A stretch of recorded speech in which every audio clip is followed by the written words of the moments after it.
kepada seluruh rakyat Banten, wilayah Banten yang masih memiliki tanah dan tidak mau menjual tanahnya. Kita tidak ada pilihan lain kecuali melawan. Tidak ada pilihan lain. Apabila Bapak dan Ibu tidak melawan mempertahankan tanahnya, maka hanya 3 kemungkinan terjadi. 1, Bapak dan Ibu akan kehilangan tanah, tergusur. 2, kemungkinan akan masuk penjara. 3, kemungkinan masuk rumah sakit dan intimidasi. Dan terakhir, kemungkinan besar adalah Bapak dan Ibu adalah masuk liang lahat. Dan pada seluruh pejabat pengambil keputusan dimanapun, Anda sekarang sudah betul-betul lebih jahat dari penjajah, karena Anda sudah menyiapkan serangkaian jebakan untuk menggusur rakyat Bapak, mendorong rakyat Bapak, memasukkan rakyat Bapak ke penjara. Dan anehnya, saya ulangi, anehnya hampir semua sengketa tanah yang terjadi di wilayah Banten, yang wilayah yang diinginkan PIK 2, itu adalah siapapun bersengketa, pemenangnya adalah PIK 2. Jadi sangat tidak masuk akal bahwa ini bukan PIK 2 di belakang sengketa-sengketa yang terjadi.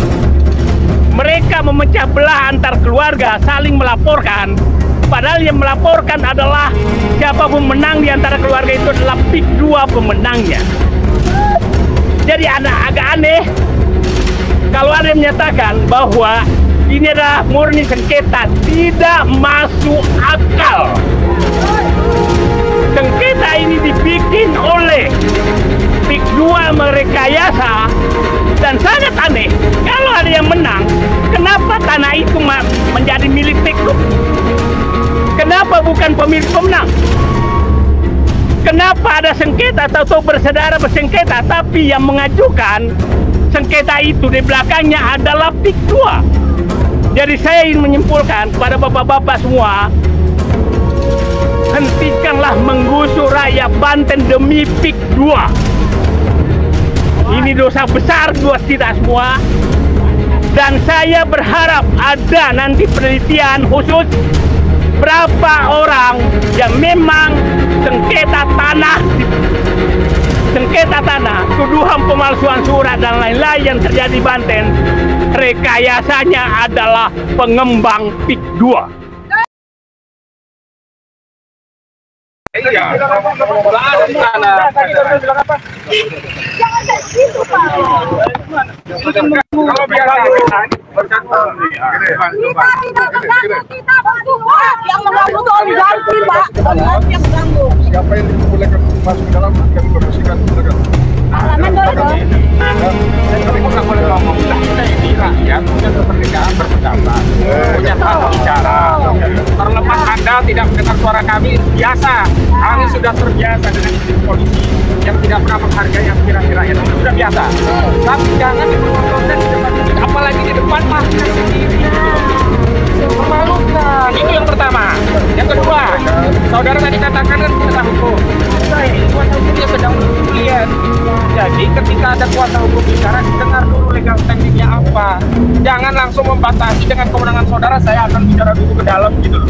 Ini kan saudara tidak bicara sebagai pengayom pelindung masyarakat.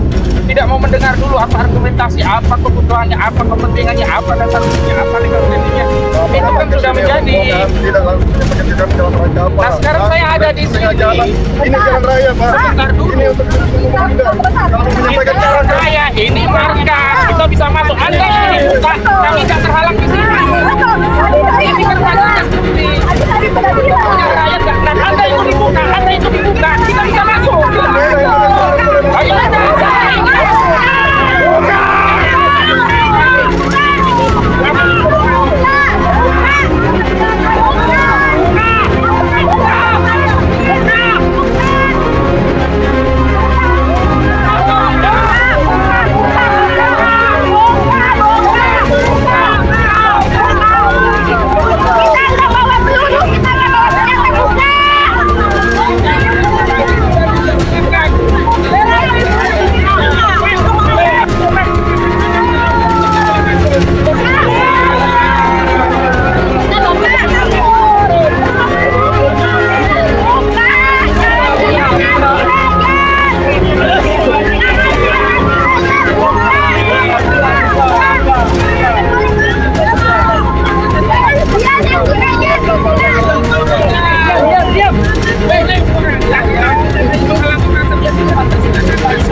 sini monggo. Siapa di luar kuasa hukum silakan tunggu di luar.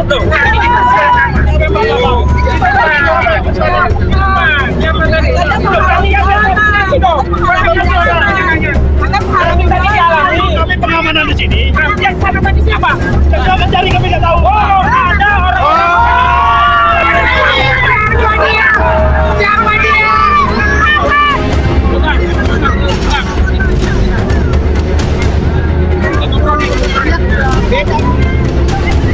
Dan sampai bosan di mana lu? Jembatan ini. Jembatan ada di saya ini.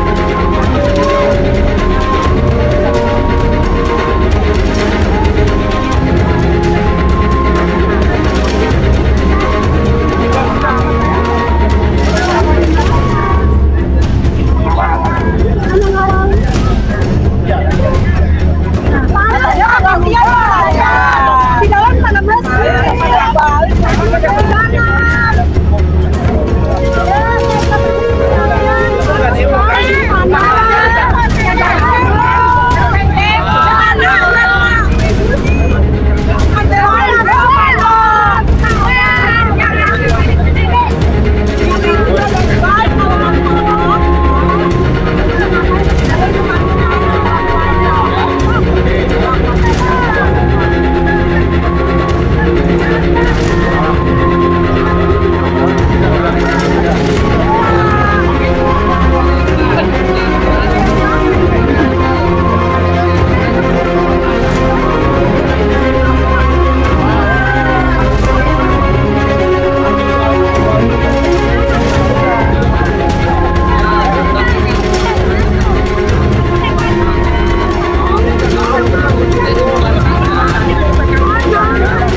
Pak Charlie, konferensi pers sesuai dengan awal baru aku masuk.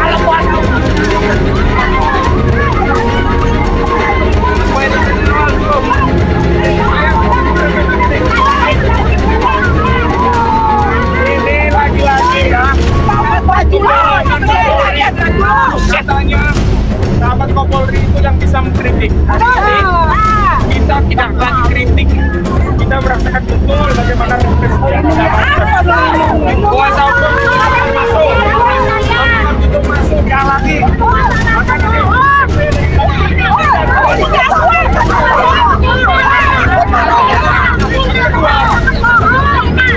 Yang kedua, dalam undang-undang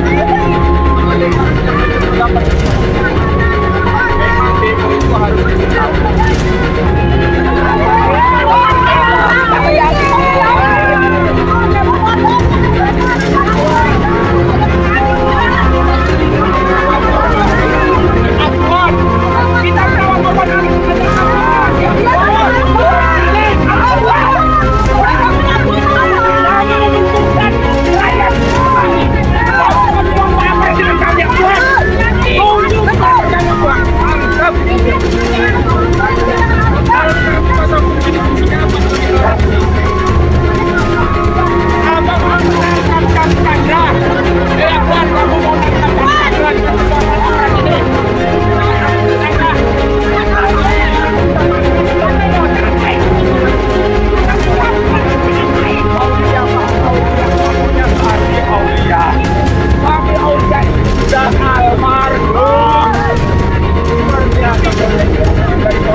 aku.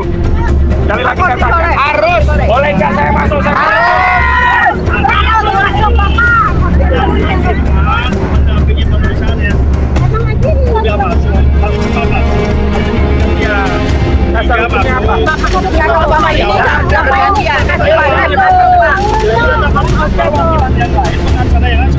Bang Gufron, konferensi pers dulu aja Bang. Yang lainnya lanjutkan, sampaikan pandangannya di sini ya.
Gantian aja Bang. Oke. Biar kita berarti nggak jelas. Bikin konferensi pers gantian di sini, sampaikan pandangannya. Sini nih.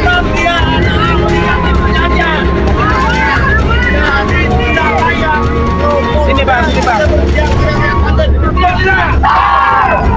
Kalau negara ini ingin kedaulatannya terjaga, tangkap Aguan. Orang tidak boleh kalah oleh Aguan. Siap. Orang tidak boleh kalah oleh pihak swasta. Orang tidak boleh kalah oleh oligarki. Aman. Ada mundur sedikit dong Bang, izin. Yang dijelaskan oleh Prabowo itu tidak termasuk lagi PSN seperti Gua, Rempang, Surabaya, dan BSN. Jadi negara ini Prabowo harus tegas, jangan pinta-pintu ini mengancam kepentingan negara. Jadi negara dan negara harus kuat, negara harus berjaya. Polri harus berpihak pada rakyat. Matanya pegang takbir. Kawan kita.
dijajah Belanda 350 tahun. Masa mau dijajah lagi sama kita takut? Apa kalian kan?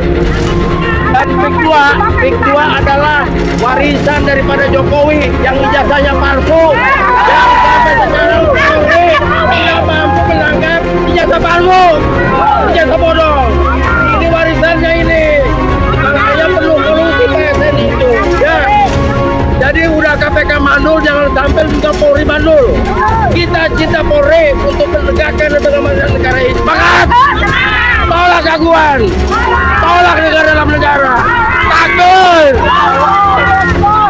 Sekali lagi, mohon maaf lahir batin sama Bapak yang tersayang, yang ganteng-ganteng, yang sudah menjaga kami di pinggir jalan ini. Terima kasih Pak. Gunakan seragam Anda untuk membela rakyat. Gunakan seragam Anda untuk melawan kezaliman. Jangan biarkan rakyat tertindas Pak. Terima kasih. Assalamualaikum warahmatullahi wabarakatuh.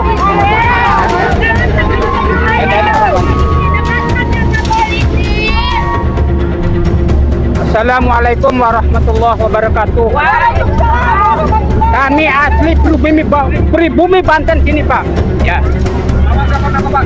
Nama saya Ali Misri Pak. Tinggal di Pontang. Pontang, mungkin tahu Pontang. Oke, lanjut. Asli saya Bapak-Bapak Kapolda. Ya. Yang saya hargai itu Bapak-Bapak Kapolda itu, tapi Bapak tidak menghargai sama rakyat. Bapak-bapak ini tidak menghargai sama rakyat. Pak, gimana sih pola pikirnya Pak? Bapak itu katanya untuk melindungi rakyat, tapi Bapak melindungi oligarki. Sekiranya salah kan itu Pak? Pak, apa kena uang Pak? Uang banyak? Mungkin dari aguan uangnya banyak ya Pak? Iya, uangnya banyak. Karena dari rakyat cuma kecil Pak ya. Pak, kecil juga itu hasil dari kuli-kuli. Tahu nggak Pak? Kuli-kuli saya ini Pak, hasilnya dari kuli tani.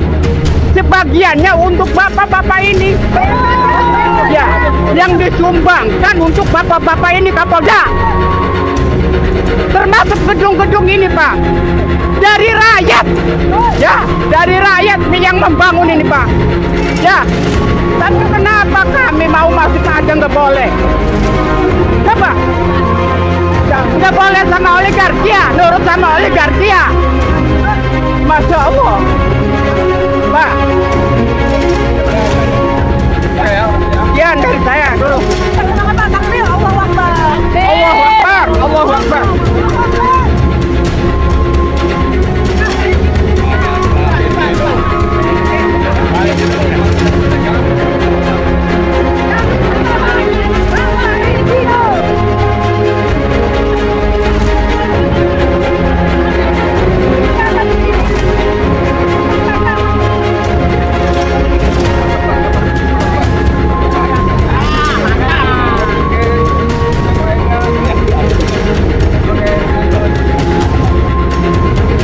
Assalamualaikum warahmatullahi wabarakatuh.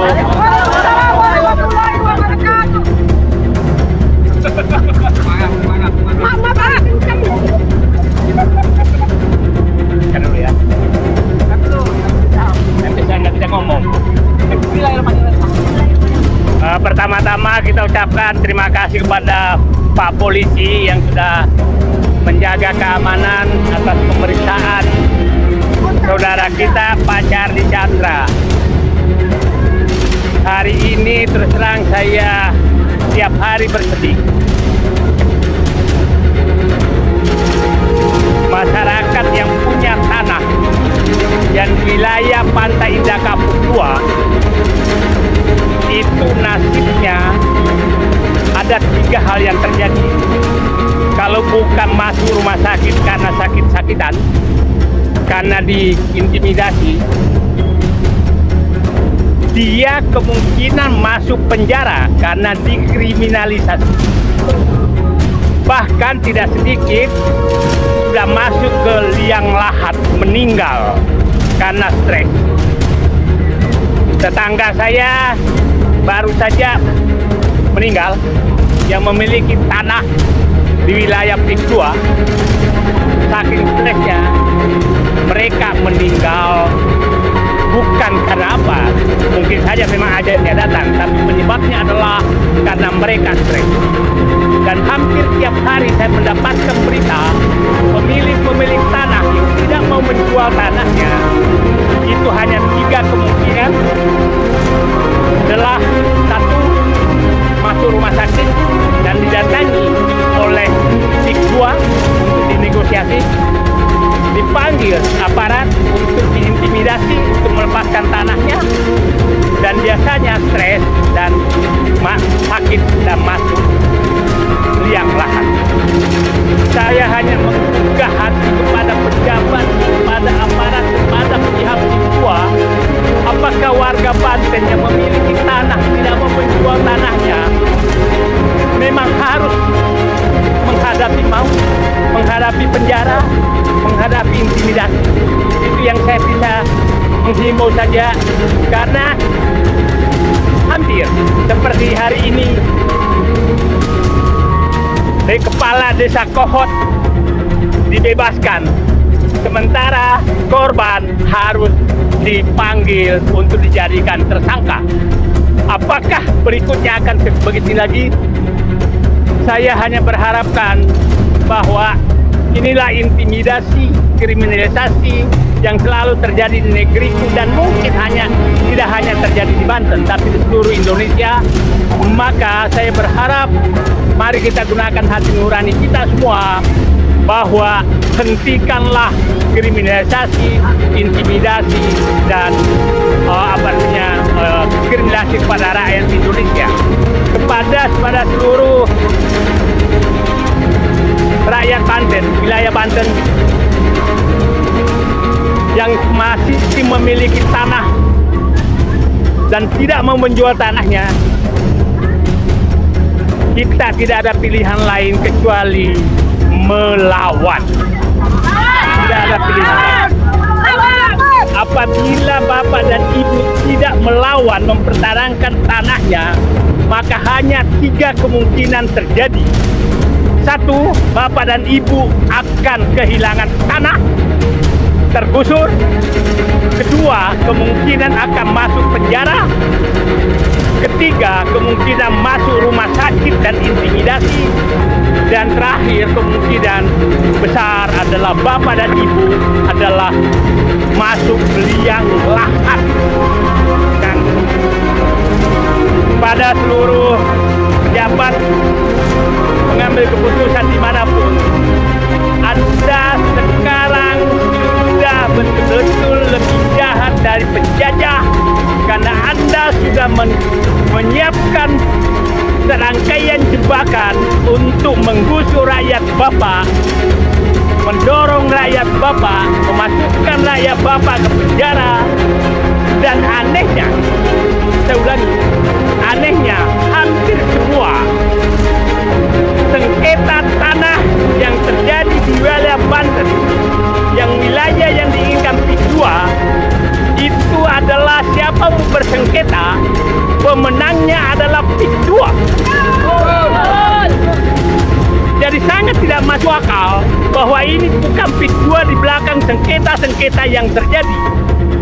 Mereka memecah belah antar keluarga, saling melaporkan, padahal yang melaporkan adalah siapa pemenang di antara keluarga itu adalah PIK 2 pemenangnya. Jadi agak aneh kalau ada yang menyatakan bahwa ini adalah murni sengketa. Tidak masuk akal. Sengketa ini dibikin oleh PIK 2 merekayasa, dan sangat aneh kalau ada yang menang, kenapa tanah itu menjadi milik PIK 2? Kenapa bukan pemilik pemenang? Kenapa ada sengketa atau bersaudara bersengketa, tapi yang mengajukan sengketa itu di belakangnya adalah PIK 2? Jadi saya ingin menyimpulkan pada bapak-bapak semua, hentikanlah menggusur rakyat Banten demi PIK 2. Ini dosa besar buat kita semua. Dan saya berharap ada nanti penelitian khusus berapa orang yang memang sengketa tanah, tuduhan pemalsuan surat dan lain-lain yang terjadi di Banten, rekayasanya adalah pengembang PIK 2. Kepada seluruh aparat, mari kita gunakan hati nurani, dan insya Allah kami berjuang bukan untuk kami bapak-bapak, tapi untuk anak dan keluarga bapak ke depan, anak cucu bapak dan ibu bapak. Insya Allah, sekali lagi kesimpulan saya satu, sengketa tanah yang dihadapi oleh Charlie Chandra ini adalah puncak gunung es dari berbagai masyarakat yang bertemu saya, bahwa memang mereka kalau tidak mau menjual tanahnya, tunggulah dikriminalisasi atau diintimidasi. Intimidasi dilakukan adalah untuk memaksa mereka menjual tanahnya. Menjual tanahnya, apabila tidak mau menjual tanahnya, maka ujungnya kemungkinan besar adalah di penjara, dan tidak sedikit sekarang masih banyak kali dalam penjara. Yang kedua, di dalam rumah sakit karena stres. Yang ketiga, di dalam liang lahat. Dan terakhir, hampir semua sengketa tanah yang terjadi di wilayah Banten yang melakukan rekayasa adalah Pantai Indah Kapuk 2. Karena setiap bersengketa itu biasanya di belakangnya adalah Pantai Indah Kapuk 2. Dan siapapun menang dari sengketa itu, tanah tersebut akan jatuh ke Pantai Indah Kapuk 2. Itulah saya pikir saya.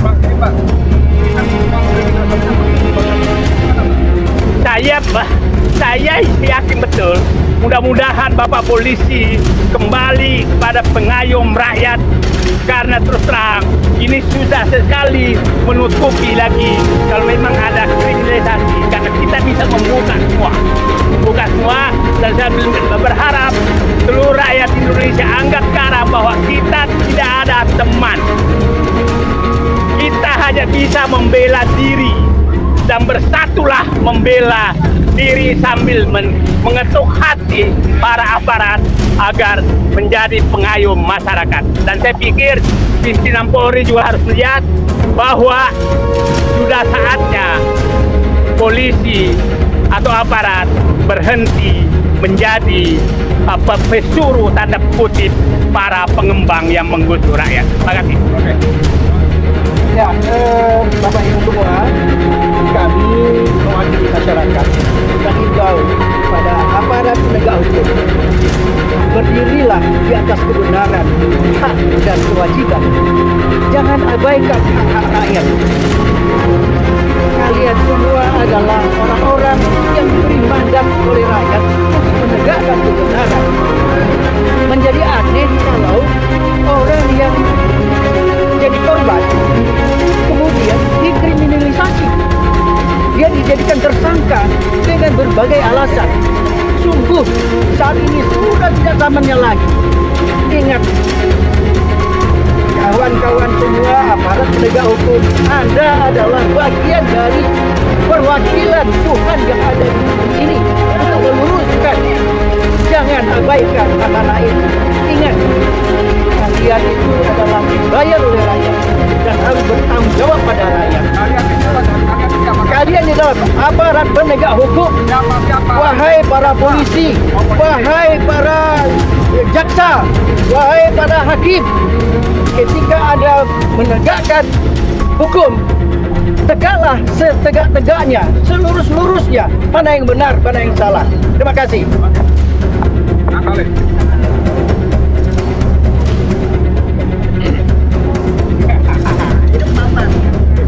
Assalamualaikum warahmatullahi wabarakatuh. Saudara-saudara, mudah-mudahan dengan kehadiran saudara-saudara di sini, insya Allah ini bukan semata-mata kepentingan pribadi atau personal, tapi ini semata-mata karena kepentingan seluruh rakyat Banten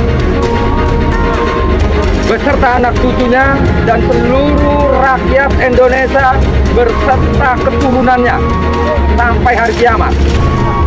Karena kami melihat persoalan proyek PEK 2 ini bukan hanya persoalan proyek perumahan atau tempat wisata biasa, tapi ini saya lihat mereka sedang mencoba mencaplok kedaulatan bangsa kita, bangsa Indonesia. Saya ingat betul dengan pemikirannya Pak Dr. Tarmidi dari Teluk Naga sana. Dia sempat bilang ke saya bahwa untuk menguasai Banten itu adalah harus menguasai dulu pesisir pantai utaranya. Dan untuk menguasai Indonesia itu, dia harus menguasai dulu Bantennya, baru selesai. Makanya tolak ukur Banten ini adalah tolak ukur bangsa kita, bangsa Indonesia. Kalau Banten kalah dalam persoalan penolakan proyek PEK 2 ini, maka bisa dipastikan Indonesia akan berada di genggaman oleh oligarki. Siapa oligarkinya itu?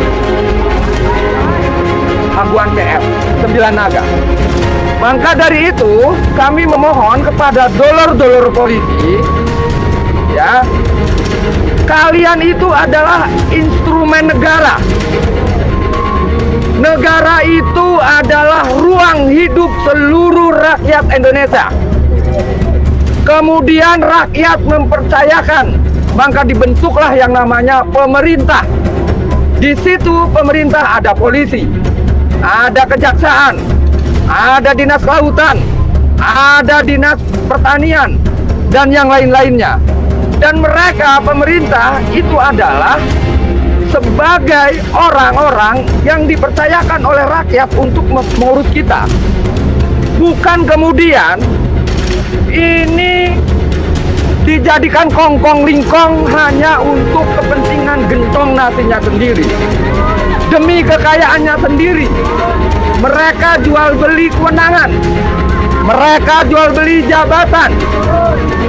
Lah bagaimana polisi akan berpihak kepada rakyatnya ketika pimpinan polisi di pusat sana, kalau saya umpamakan kawan-kawan, segalak-galaknya binatang buas, misalnya singa atau anjing, kemungkinan gitu kan, misalnya anjing misalnya kan, ini dipiara semenjak menyusui.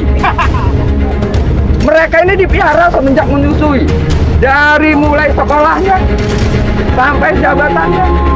Yang nggak mungkin binatang ini akan menggigit majikannya. Tapi tanpa disadari sesungguhnya majikan sejatinya itu adalah rakyatnya. Kenapa? Yang terjadi di lapangan ini seperti rakyat yang tidak ada pengelolaan yang jelas, tidak ada pengurusan yang pasti oleh pemerintahnya. Fakta-fakta itu kita bisa lihat tentang persoalan-persoalan masyarakat yang terdampak dari proyek PEK 2 ini. Mungkin saya tidak bisa menghitung satu persatu. Salah satunya adalah masyarakat yang sedang ditinggalkan. Belum lagi Pak Haji Fuad, belum lagi yang lain. Di masyarakat Muntung, di masyarakat Jalan Ilir, mereka tanahnya disobok, sungai-sungai diuruk dengan semena-mena. Ini seperti kita tidak punya negara, kita seperti tidak punya pemerintah. Lah, kemudian apakah terus-menerus seperti ini kita berbangsa dan bernegara? Sementara kita punya generasi. Yang paling bahaya lagi, kawan-kawan, kami melihat proyek PEK 2 ini sangat bertabrakan dengan Undang-Undang Dasar kita 1945, yaitu Pancasila, satu ketuhanan yang Maha Esa, dua kemanusiaan yang adil dan beradab, dan seterusnya. Nah, proyek PEK 2 ini sangat menabrak semua sila-sila sampai sila ke-1 sampai sila ke-2. Menabrak sila ke-1 ketuhanan yang Maha Esa, mereka menggusur musola-musola. Mereka juga menggusur masjid-masjid taklim. Dan apakah ini disebut kemanusiaan? Kalau sudah bukan manusia, nggak mungkin dia beradab. Artinya dia juga sudah melanggar Pancasila kedua. Dan seterusnya, pasti ini menabrak. Nah, artinya kalau ada kelompok orang yang menguasai atau kemudian dia menindas, menjajah, dengan jelas dia melanggar undang-undang dasar kita, lalu kenapa kita membiarkan itu?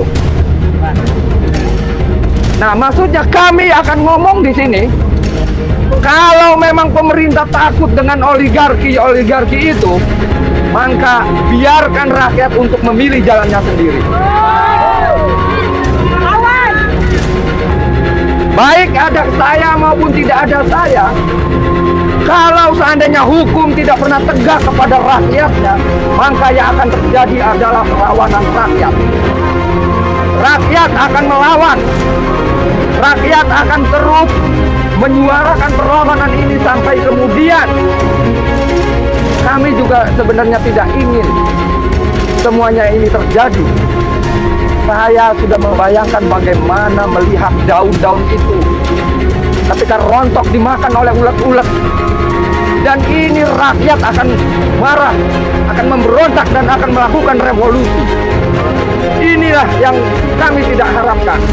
Maka dari itu, kepada semua pemerintah, instrumen negara, sadarlah, kembalilah ke fitrahnya, kembalilah kepada fitrah dasarnya sebagai rakyat, membela kepada rakyat, membela kepada yang hak, jangan berpihak kepada kebatilan.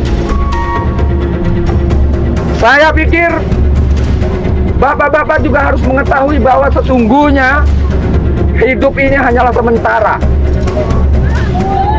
Sementara, ujung-ujungnya kita dikubur. Nah, sekarang saya tanya kepada saudara-saudara, ketika kita mengetahui ada saudara-saudara kita yang kompromi dengan penjajah, jika mati, apakah kalian sudi untuk menguburnya? Apakah kalian sudi untuk menyolatinya? Nah, ini yang kami tidak inginkan. Jika masyarakat sudah marah, saya ngerinya para pejabat-pejabat, para instrumen-instrumen negara ini yang tidak berpihak kepada rakyatnya. Takutnya matinya tidak dikubur, takutnya matinya tidak disolati. Ini kan bahaya. Saya pikir pemerintah jangan merasa kuat lah. Tidak ada apa-apanya kalian kalau rakyat sudah marah. Tidak ada apa-apanya. Habis kalian diserang rakyat nanti, dimasukin ke tong-tong sampah seperti sampah nanti. Maka kami harap kepada Bapak Presiden juga harus peka melihat persoalan ini. Ingat, orang Banten itu tidak ada kompromi dengan penjajah. Dulu Belanda mengalahkan orang Banten di siang hari, tapi orang Banten punya waktu malam hari untuk melawan. Ingat itu. Terima kasih. Assalamualaikum warahmatullahi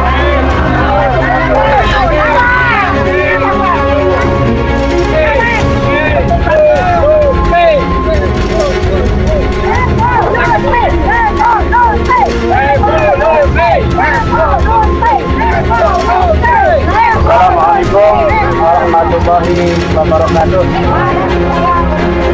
Saudara-saudaraku, warga Banten yang saya cintai, para aparatur negara, Bapak Menteri yang saya cintai, alhamdulillah kita bisa bersilaturahim di Polda Banten, izin Kementerian Wilayah Banten.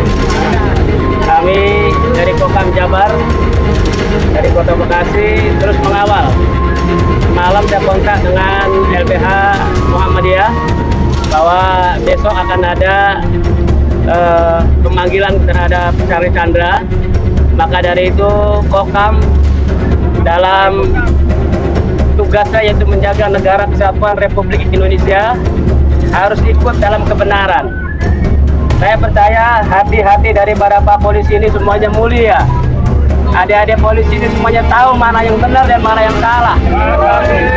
Maka dari itu ini adalah jangan kita jadikan satu musuh Mereka adalah saudara-saudara kita yang sedang bertugas menunggu instruksi pemimpin. Tapi kalau pemimpinnya benar, ikuti dengan kebaikan dan ketulusan hati. Tapi kalau pemimpinnya nggak benar, jangan diikuti. Ya. Itu falsafahnya negara kesatuan Republik Indonesia adalah ketuhanan yang Maha Esa. Jadi ikuti petunjuk Allah dan Rasulnya. Dan saya juga sudah berpesan bahwa teori hegemoni Cina menguasai Indonesia, Pak Yakto itu dari 2016 memberikan paparan bahwa akan menguasai Indonesia dengan menguasai pesisir sepanjang pantai-pantai Indonesia. Dan ini sudah terjadi. Senyiraman Yakto 2016, sekarang 2025, 9 tahun sudah terjadi, Pak. Kalau Bapak polisi masuk ke Picua, itu pasar Cina yang ada di sana. Ya. Jadi karena apa? Negara Cina itu luas, tapi sepertiga gurun, sepertiga batuan, sepertiga kayak Indonesia. Sedangkan penduduknya banyak. Mau dibawa kemana nih penduduk Cina? Negara mana yang bisa menampung? Di antaranya adalah dia proxy war, melemahkan pemimpinnya, menciptakan pemimpin yang bisa dijadikan boneka untuk menampung warga Cina yang ada di daratan Tiongkok. Itu diketahui Pak Polisi, ya. Jadi kalau Cina ini sudah 100 juta lebih, nanti dia akan mengambil alih Indonesia. Jadi nggak perlu perang. Konstitusi kita sudah dirubah, pribumi sudah dihilangkan dari kepresidenan, siapapun bisa jadi presiden. Udah nggak Bang Mul ya? Jadi harus waspada nih prajurit polisi, prajurit TNI. Ini adalah strategi Tiongkok bagaimana menguasai suatu negara, tidak perlu dengan mengirimkan kapal perang, tapi cukup mengirimkan orang-orangnya menjadi tenaga kerja. Tenaga kerja yang akan menguras tambang-tambang kita. Kemarin 1 triliun dibebaskan sama hakim. Kurang ajar nggak tuh hakim? Orang Cina ngambil emas di Kalimantan dibebasin, polisi udah capek-capek. Ya, polisi udah capek nangkap, udah nyidik, sama hakim dibebasin. Makanya mudah-mudahan polisi Banten ya sesuai dengan Sultan Banten, bahwa Sultan Banten tidak sudi, tidak mau dikuasai oleh Cina Tiongkok di sepanjang pantainya, yang akan menghabiskan nanti ke depannya orang-orang pribumi Banten khususnya.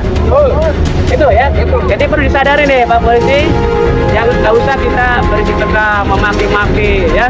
Kita perlu bersama-sama. Alhamdulillah, terima kasih kepada Bapak Prabowo yang telah mencabut status PSN. Ya.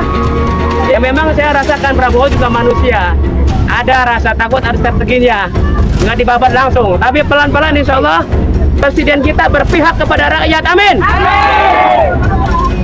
Ya, jadi mudah-mudahan polisi-polisi ini sadar akan tugas dan tanggung jawabnya sebagai milik masyarakat.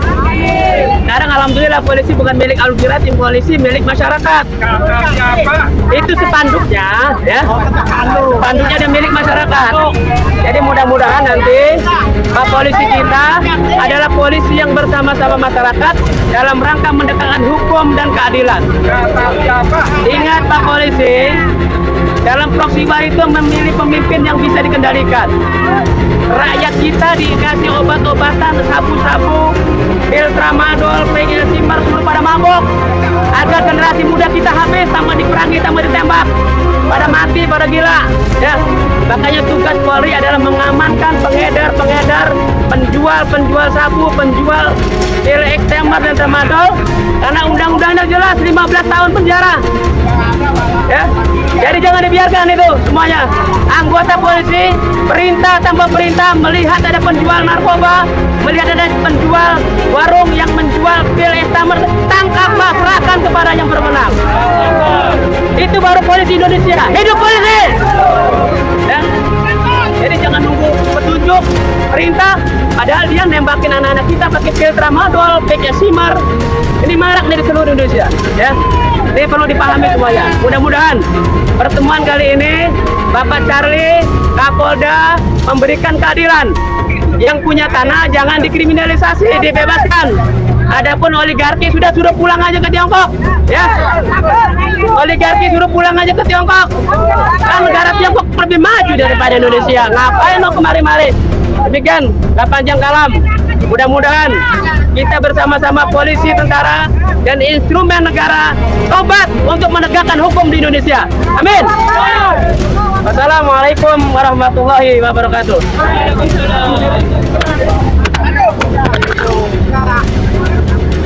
Dua lagi. Gak apa-apa. Assalamualaikum warahmatullahi wabarakatuh. Saya rakyat Indonesia. Saya Yulia, rakyat Indonesia. Pak polisi, saya ingin melaporkan hari ini terjadi kesewenang-wenangan terhadap Pak Charlie. Saya melaporkan kepada Presiden Prabowo, Presiden kita semua. Pak Prabowo, hari ini Charlie, salah satu rakyat Banten yang berani membela kepentingan pribadinya yang telah dizalimi di Banten, kemudian sekarang diperiksa oleh Polda Banten, dilakukan kesewenang-wenangan yang kami bela di sana, di sini. Tolong dengarkan suara kami rakyat Banten, suara kami rakyat Indonesia. Tolong didengarkan oleh Pak Prabowo.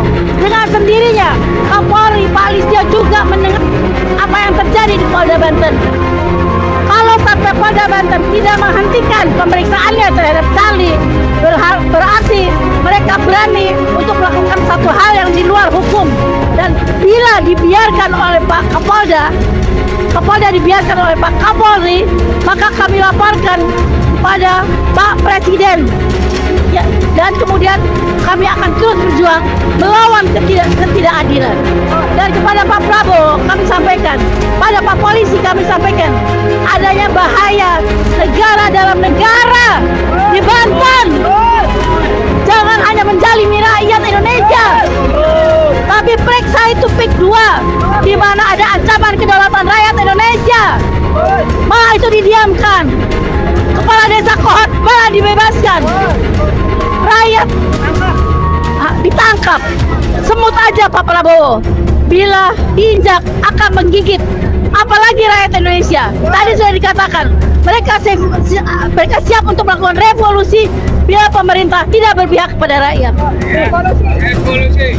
Allahu Akbar.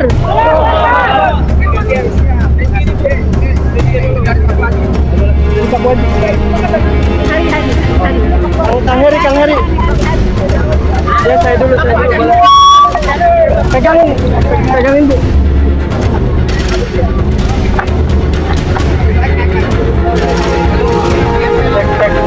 Assalamualaikum warahmatullahi wabarakatuh. Hidup rakyat Banten! Hidup rakyat Banten! Hidup rakyat Indonesia! Perlu diketahui Bapak Ibu semua maupun aparat kepolisian, kita di sini sudah melakukan pergerakan aksi-aksi dan melakukan kajian. Sesuai kajian yang kita kaji, Indonesia dijajah oleh yang namanya SOP. Apa itu SOP? Yang pertama adalah geng Solo. Karena dari permasalahan di Banten ini, awal mulanya itu merupakan regulasi dari presiden yang berada di Solo, yang presiden sebelumnya, yaitu Mulyono atau Jokowi. Maka dari itu, kita juga menyatakan perang terhadap geng Solo tersebut. Karena selama ini yang menyusahkan rakyat Banten, yang menyusahkan rakyat Banten, yang menjaga rakyat Banten adalah geng Solo dengan merubah konstitusi, dengan memainkan regulasi, dengan memainkan hukum. Di dalam hukum ada yang namanya equality before law. Saya ingatkan wahai para polisi, mungkin di sini saya lihat polisinya muda-muda. Kita harus belajar. Kalian itu pemuda harapan bangsa. Kalian itu pemuda harapan rakyat Banten. Maka dari itu saya ingatkan, tegakkan, jalankan institusi ini dengan baik sebelum kalian dijajah. Maka dari itu di sini terbukti bahwasannya ada kriminalisasi yang dilakukan oleh kepolisian. Karena pada Lisandro tersebut itu sesuai Perma nomor 1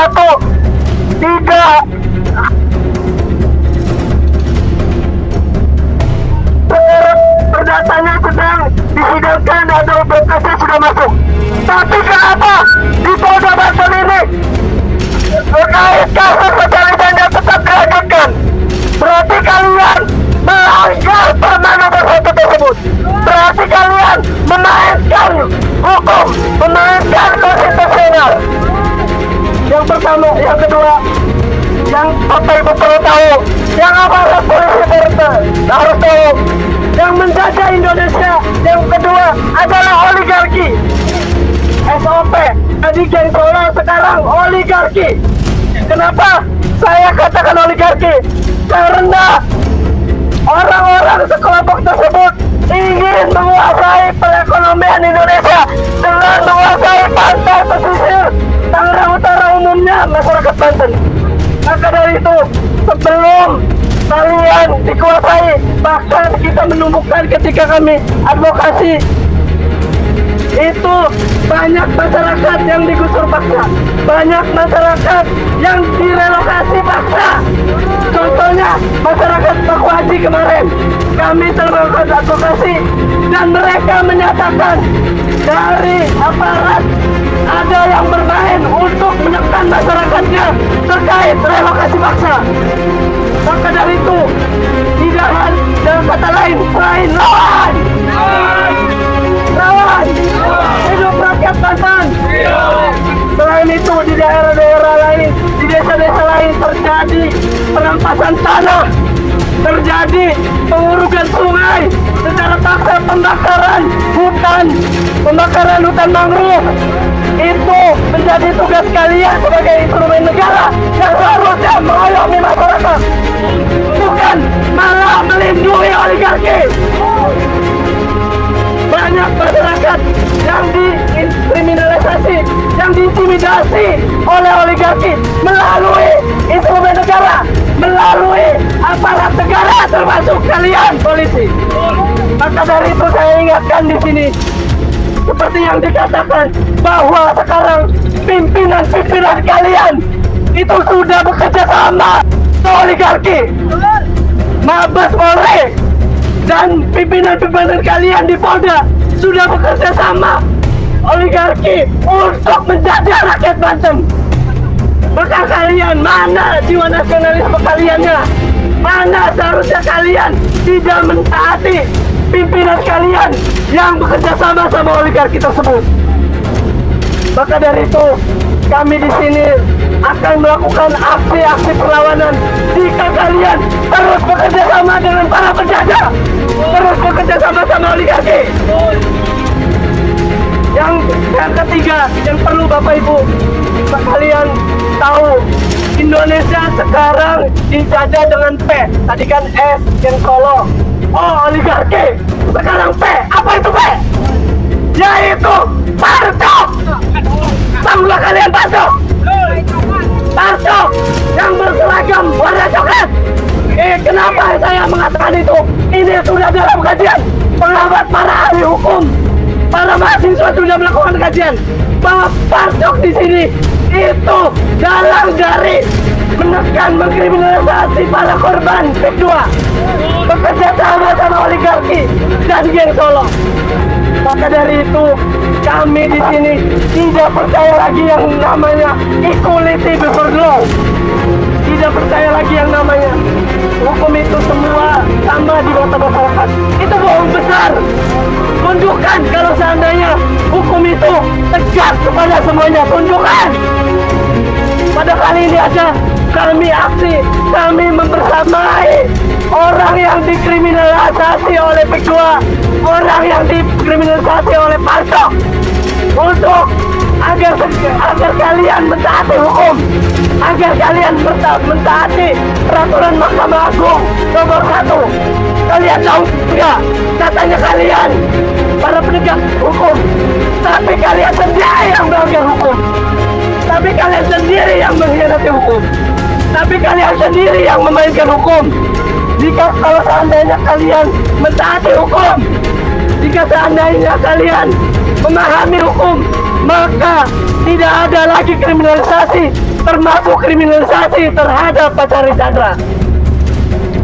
Mungkin kalian sekarang belum merasakan pedihnya dijajah oleh oligarki, tapi saya ingatkan di sini, kalian di sini mayoritas masyarakat Banten juga, dan umumnya masyarakat Indonesia, pemuda harapan bangsa. Sekarang di daerah pesisir masyarakat digusur. Apakah nanti setelah itu ada Banten yang digusur oleh oligarki? Jangan-jangan nanti setelah masyarakat kalian yang akan digusur oleh oligarki. Maka ingat itu, sebelum itu terjadi, mari kita lawan bersama-sama. Mari putuskan hubungan kepada pemimpin kalian yang bekerja sama dengan oligarki. Apakah kalian mau seperti zaman Belanda, seperti zaman VOC? Itu yang namanya VOC itu sama dengan PIK 2 pada saat ini. Karena pada waktu itu kalau kalian tahu, sejarah VOC adalah perusahaan, bukan pemerintah dari Belanda, tapi perusahaan yang menjajah perekonomian Nusantara pada waktu itu. Maka saya ingatkan di sini, pola PIK 2 ini sama dengan pola yang dilakukan oleh Belanda, pola yang dilakukan oleh VOC, sama. Kalian mempelajari itu, tapi kalian kenapa tidak sadar akan hal itu? Kenapa kalian tidak sadar, wahai aparat kepolisian? Mungkin di sini juga ada yang sama-sama umurnya kalian itu harapan bangsa yang seharusnya berdiri tegak bersama masyarakat. Hidup rakyat Banten, hidup rakyat Indonesia, hidup masyarakat Banten yang melawan. Mungkin itu saja dari saya. Mungkin ada para tokoh yang lain berbicara untuk mengingatkan kepada kalian agar tidak bekerja sama dengan oligarki. Silakan pada Kang Heri. Silakan.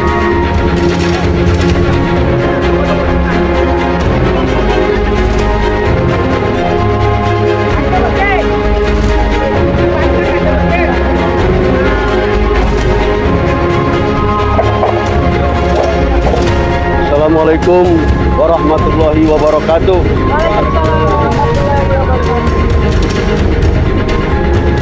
Hidup Banten, hidup Banten, merdeka rakyat Banten.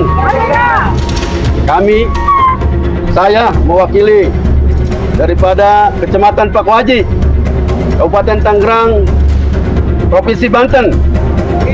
Kami warga Pakwaji, khususnya Desa Pohon, Desa Kramat, Desa Sukawali, kami korban. Kami adalah korban intimidasi, korban keserakahan, yang dimana kampung kami secara paksa mau direlokasi. Kami tidak sudi, kami tidak mau, karena tumpah darah kelahiran kami yang mana diperjuangkan oleh nenek moyang kami dengan darah, dengan nyawa, dengan harta. Kenapa orang luar seenaknya mau menggusur kami? Apa hak Anda? Kami sebagai rakyat kecil, rakyat bodoh, kami mau mengadu kemana? Mau mengadu ke kepolisian, malah kami yang takut. Malah kami yang takut diikat sama polisi. Untuk itu, di seluruh aktivis yang ada di sini, di seluruh para pendekar yang mendukung kemerdekaan rakyat Banten khususnya, dan seluruh Indonesia, kami warga Pakwaji yang terintimidasi, yang terisolir, yang mau direlokasi, kami mohon untuk persatuannya dan kesatuannya seluruh rakyat Banten untuk melawan PIK 2, untuk mengusir oligarki, untuk mengusir kezaliman, kebatilan. Itu adalah suatu kewajiban dan yang wajib harus kita lakukan sebagai orang umat Islam dan seluruh agama memerintahkan suatu kebaikan dan kebajikan. Untuk itu, wahai seluruh rakyat Indonesia, wahai rakyat Banten, bangunlah, berjuanglah, tunjukkan gigi kalian, tunjukkan tali kalian, mana pukulan-pukulan kalian yang hebat, tunjukkan kepada oligarki, lawan, perang. Kalau memang dia terus-menerus menindas kami sudah tidak sabar, kami sudah tidak kuat untuk melawan mereka, tapi kami lemah. Untuk itu kami mohon seluruh rakyat Banten untuk berjuang bersama-sama untuk membebaskan kezaliman dan kebatilan di atas muka bumi ini. Begitu saja. Assalamualaikum warahmatullahi wabarakatuh.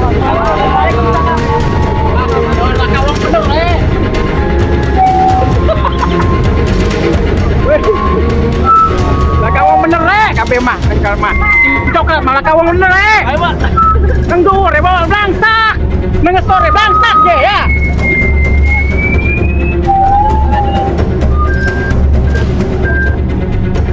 Sore buat. Oh, itu kita jelas. Oh,